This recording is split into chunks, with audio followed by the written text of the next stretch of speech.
సుధాకర్ స్వామి సుధాకర్ ఇవి తీసుకో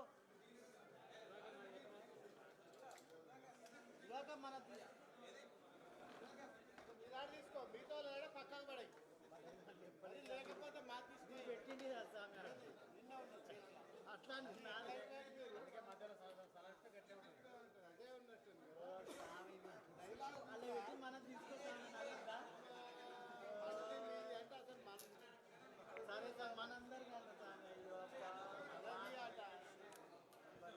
నాదన్నా రసామది మనదే కదా అది నాకు కావాల్సింది కదా ముక్క చాలు మన నాకు ఆ ముక్క చాలు ఆ ముక్క చాలు మనది కదా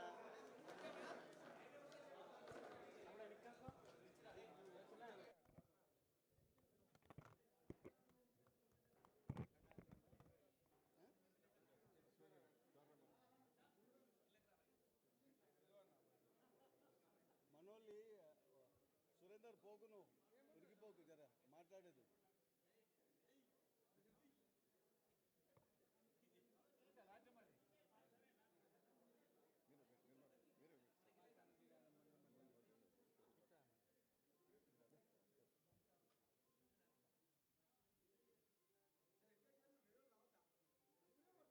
అదే మెల్లగా ఫోటో తీసేటప్పుడు ఎవరు మాట్లాడకూడదు ఇప్పుడు ప్రసాద్ దాకా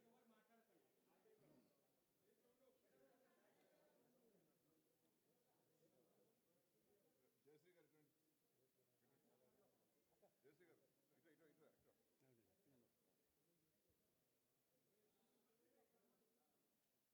మహాత్మా జ్యోతిబా పులే వర్ధంతి పురస్కరించుకొని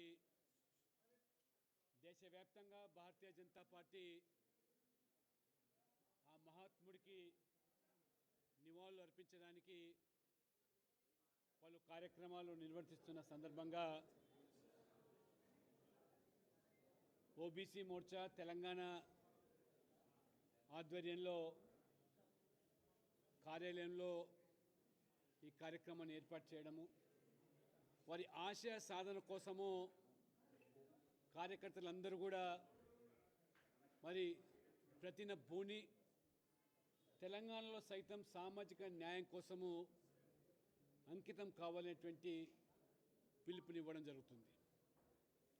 తెలంగాణలో బీసీల పట్ల జరుగుతున్నటువంటి అన్యాయము అక్రమాలు కొన్ని దశాబ్దాలుగా అనేక పార్టీలు ఉమ్మడి ఆంధ్రప్రదేశ్లో తెలంగాణలో పాలించినప్పటికీ ఒక్క ముఖ్యమంత్రి కూడా బీసీ సామాజిక వర్గాన్ని నుంచి చేయకపోవడం అనేది వారికి బీసీల పట్ల ఉన్న చిత్తశుద్ధ ఇది తేట తెల్లమవుతుంది. ఇవాళ రేవంత్ రెడ్డి గారు ముసలి కన్నీరు గారుస్తూ ఉన్నారు. బీసీల పట్ల కేవలం ఓటు బ్యాంకు రాజకీయాల్లో భాగంగానే ఓట్లు పొందడం కోసము అలవిగాని హామీలన్నిచ్చి ఏ రకంగా ఇవాళ గ్యారంటీల పేరు మీద 420 హామీల పేరు మీద మోసం చేశారో అదే పంతాలో రేవంత్ రెడ్డి గారు కేవలం మన ఎన్నికల్లో బీసీలందరూ కూడా సంఘటితమవుతున్నారు. వాళ్ళ హక్కుల కోసం అధికారుల కోసం మహాత్మా జ్యోతిబా పులే లాంటి వారి యొక్క ఆశయాలకు అనుగుణంగా ఒకటి అవుతున్నారని ఓట్లు పొందేదానికి 42% స్థానిక సంస్థల్లో రిజర్వేషన్లు కల్పిస్తామని చెప్పి బూటకు హామీ ఇచ్చి కామారెడ్డి డిక్లరేషన్ పేరు మీద ఎన్ని హామీలు గుప్పించారో బీసీల సంక్షేమం కోసం 20,000 కోట్ల రూపాయలు ప్రతి ఏటా కల్పిస్తామని చివరికి ప్రభుత్వం ద్వారా జరిగేటువంటి ఈ అభివృద్ధి పనుల్లో కూడా 42% పనులు బీసీ కాంట్రాక్టర్లకు అప్పగిస్తామని, బీసీ సప్లాన్ చట్టబద్ధం చేస్తామని, జనాభాకు అనుగుణంగా 136 కులాల్లో అత్యంత వెనుకబడ్డ కులాలకు కూడా ప్రాధాన్యతనిస్తాం, వర్గీకరణ చేసి ఆ రకంగా స్థానిక సంస్థల్లో కూడా వారికి న్యాయం చేస్తామని చెప్పి మాట్లాడినటువంటి రేవంత్ రెడ్డి గారు రోల్ మోడల్గా తెలంగాణ రోల్ మోడల్ సర్వే అన్నారు రాహుల్ గాంధీ. తెలంగాణ మోడల్ మోసమేందో ఇవాళ మొత్తం దేశం గమనిస్తూ ఉన్నది. ఆ రోజు మహారాష్ట్రలో ఎన్నికలు జరుగుతున్నాయి కాబట్టి 200 కోట్ల ప్రభుత్వం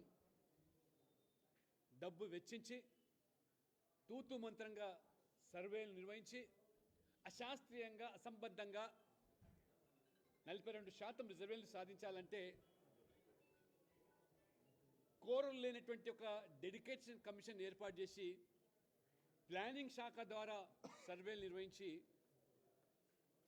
ఏ రకమైనటువంటి మోసాలకు పాల్పడ్డారో అయినా మహారాష్ట్ర ప్రజలు కాంగ్రెస్ పట్ల కానీ రాహుల్ గాంధీ పట్ల కానీ వాళ్ళ చరిత్ర తెలిసినటువంటి మహారాష్ట్ర ప్రజలు, రాహుల్ గాంధీ మాత్రమే కాదు నెహ్రూ కుటుంబం అంతా కూడా స్వాతంత్రం వచ్చినప్పటి నుంచి ఏ రకంగా బీసీల రిజర్వేషన్లు అడ్డుకున్నారో,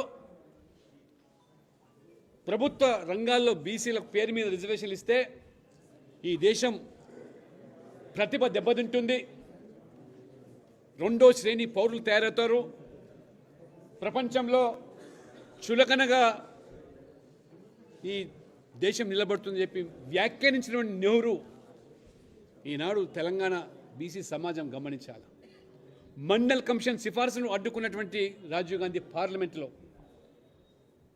మొదటి 2 బీసీ కమిషన్లు కాకా కలేకర్ కమిషన్, మండల్ కమిషన్ కూడా బీసీల లెక్కలు తేల్చాలి, ఆ జనాభా అనుగుణంగా వాళ్ళకి న్యాయం జరగాలంటే జనగణనలో కులాన్ని చేర్చాలి, బీసీ లెక్కలు తీయాలంటే ససేమిరా కాదన్నటువంటి నెహ్రూ, ఇందిరాగాంధీ, రాజీవ్ గాంధీ చరిత్ర ఇది.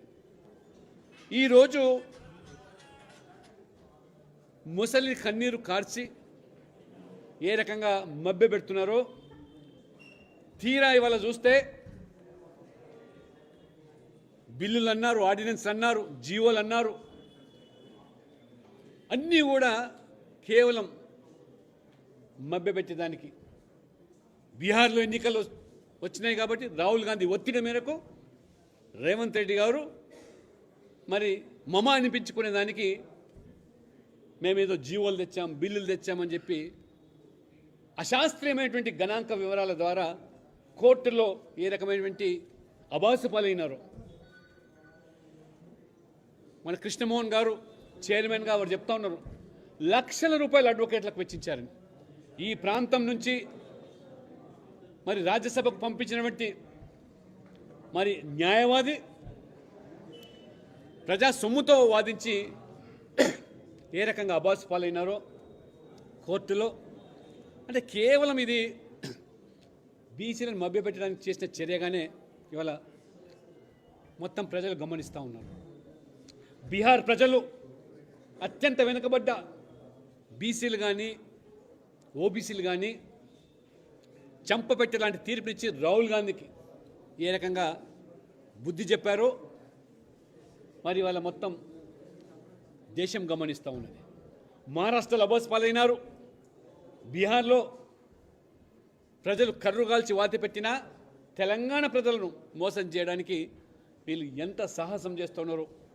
పైపెచ్చి వాళ్ళ ఆడలేక మధ్యలో కూడా అన్నట్టు బీజేపీ మీద నిందలు వేయడము, మోదీ గారు అడ్డుకుంటున్నారని మంత్రులు మాట్లాడుతున్నారు, నిస్సిగ్గుగా మాట్లాడుతున్నారు. వాళ్ళు 42% మంత్రి పదవి ఇవ్వడానికి ఏ కోర్టులు అడ్డుపడ్డాయని చెప్పి నేను రేవంత్ రెడ్డి గారిని ప్రశ్నిస్తూ ఉన్నాను. లేదా ఇవాళ బీసీ సప్లాన్ చట్టబద్ధత తేవడానికి ఏ కోర్టు అడ్డుపడ్డదో రేవంత్ రెడ్డి గారు జవాబు చెప్పాల్సిన కోరుతున్నాను. ప్రభుత్వం చేపట్టే పనుల్లో మరి ఇవాళ ఎందుకు 42% కాంట్రాక్టులు బీసీలు మీకు కనబట్టడం లేదు అడుగుతున్నారు. ఇవాళ ఏ ఒక్క సామాజిక వర్గం వడ్డెర కులం మరి ఆ యొక్క వృత్తి మీద ఆధారపడ్డ వర్గాలకు ఎన్ని పనులు కల్పించావో రేవంత్ రెడ్డి గారు నేను సూటి కడుతున్నాను.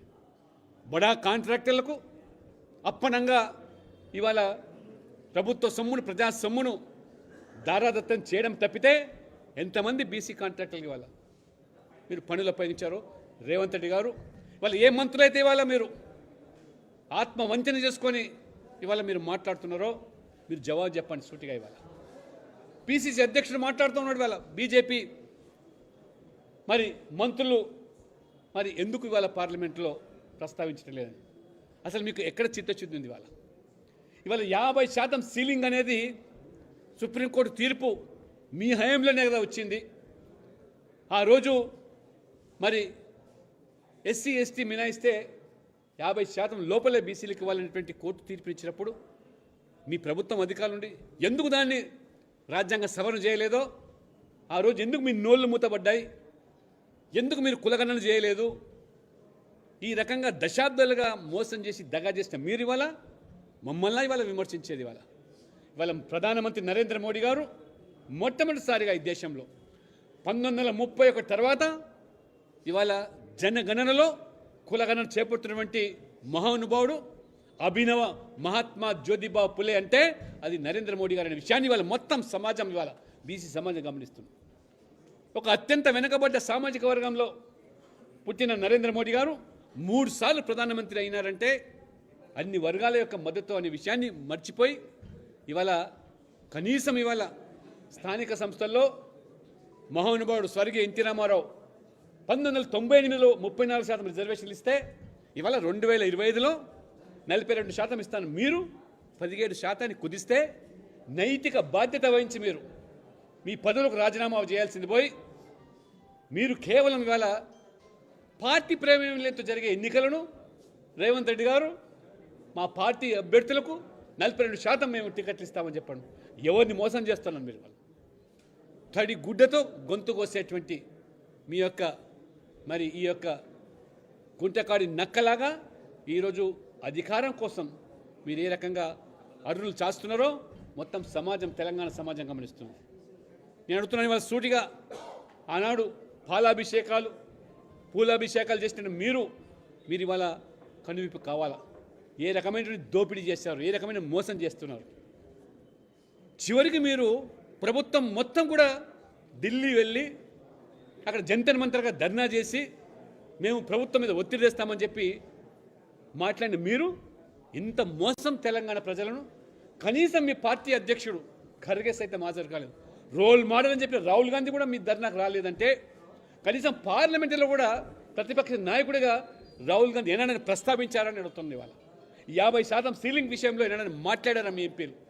ఇంతసేపు ఎస్ఐఆర్ పేరు మీద పార్లమెంట్ అడ్డుకున్న మీరు కనీసం నోరు విప్పని మీరు ఏ రకంగా ఇవాళ మీరు కితాబునిస్తారో మొత్తం సమాజం గమనిస్తుంది. కాబట్టి ఖచ్చితంగా భారతీయ జనతా పార్టీ ఒక సామాజిక ఉద్యమానికి తెరలేపి మొత్తం తెలంగాణలో ఉన్నటువంటి అన్ని వర్గాలను ముఖ్యంగా బీసీలను ఏకం చేసి ఏ రకంగా ఇవాళ దేశవ్యాప్తంగా అన్ని వర్గాలు ఇవాళ కాంగ్రెస్ మరి నామరూపం లేకుండా చేస్తున్నారో ఖచ్చితంగా భవిష్యత్తులో తెలంగాణలో ఆ రకంగా ఒక వాతావరణం ఇవాళ నెలకొంది. వచ్చే ఎన్నికల్లో భారతీయ జనతా పార్టీ మాత్రమే మొదటిగా ఏ రకంగా స్పష్టం చేశామో బీజేపీ అధికారంలోకి వస్తే బీసీని ముఖ్యమంత్రి చేస్తున్నటువంటి పార్టీ ఇవాళ భారతీయ జనతా పార్టీ. ఇవాళ చెయ్యగలిగింది మాత్రమే చెప్పే పార్టీ ఇవాళ భారతీయ జనతా పార్టీ, నరేంద్ర మోడీ గారు. చెయ్యగలిగింది మాత్రమే చెప్తాం, చెప్పింది మాత్రం అమలు చేసి తీరుతాం. అది భవ్యమైనటువంటి అయోధ్యలో రామ మందిరం కానివ్వండి, 370 ఆర్టికల్ రద్దు కానివ్వండి, ఇవాళ బీసీ ముఖ్యమంత్రి విషయంలో కూడా వెనుకంచ వేసే లేనటువంటి పరిస్థితి ఇవాళ మొత్తం ఇవాళ మాట ఇచ్చినటువంటి పార్టీ వాళ్ళ. కాబట్టి బీసీ మేధావులు, సంఘాలు, యువకులు, విద్యార్థులు కూడా ఈ యొక్క రేవంత్ రెడ్డి గారి యొక్క ద్వంద్వ నీతి పట్ల, రాహుల్ గాంధీ యొక్క మరి సామాజికనే వారి కుటుంబమే ఏ రకంగా బీసీలను దగా చేసిందో, మోసం చేసిందో గమనించాల్సిన కోరుతూ ఈ మహాత్మా జ్యోతిబా పులే ఆశయాలకు అనుగుణంగా వారి ఆశయ మేరకు మొత్తం సమాజం అంతా కూడా కదిలి ఆ రకంగా మరి ఈ ప్రభుత్వాన్ని బుద్ధి చెప్పినప్పుడే నిజమైన నివాళులు అర్పించిన వాళ్ళు అవుతారని చెప్పి ఈ సందర్భంగా కార్యకర్తలు కూడా పిలుపునిస్తూ పల్లె పల్లె వెళ్ళండి, ఇంటింటికి కదలండి. ఆ రకంగా రేవంత్ రెడ్డి గారి మోసాలను పూసగుచ్చిగా వివరించి వారికి ప్రజాస్వామికంగానే రాజకీయంగా మరి ఈ పార్టీని సమాధి కట్టడానికి పూనుకోవాలి. అదే నిజమైనటువంటి నివాళులుగా మనం భావించాల్సిందిగా నేను మా కార్యకర్తలందరూ కూడా పిలుపునిస్తా ఉన్నాను.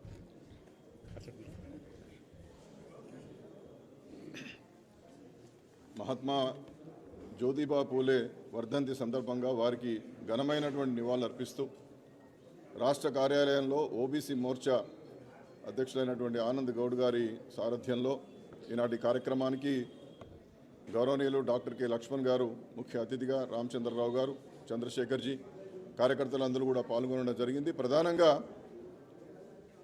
మాన్యులు లక్ష్మణ్ గారు చెప్పినటువంటి దానికి కొనసాగింపుగా ఇవాళ మీ లెక్కలన్నీ కరెక్ట్ అయితే ప్లానింగ్ డిపార్ట్మెంట్ ద్వారా చేసినటువంటి సిపెక్ సర్వే కావచ్చు, లేదా స్థానిక సంస్థల్లో రిజర్వేషన్లను స్థిరీకరించడానికి కావాల్సినటువంటి ఏదైతే డెడికేటెడ్ కమిషన్ కావచ్చు, గతంలోనే హైకోర్టు చాలా స్పష్టంగా ఆ నివేదికలను పబ్లిక్ డొమైన్లో పెట్టినారా, పెట్టకపోతే ఎందుకు పెట్టలేదు, ఆ వివరాలన్నీ తీసుకొని రాండి 4 వారాల్లో అని చెబితే ఆగమేఘాల మీద మళ్ళీ ఇవాళ వాళ్ళు ఆనాడు ఇచ్చినటువంటి జీవో 9ని రద్దు చేస్తూ మళ్ళీ వాళ్ళ జీవో 46నిచ్చి ఆ జీవో 46లో మేము 42% ఇవ్వలేమని చెప్పి కేటగారికల్గా చెబుతూనే వారు ముందుకు వెళ్తున్నటువంటి సందర్భం.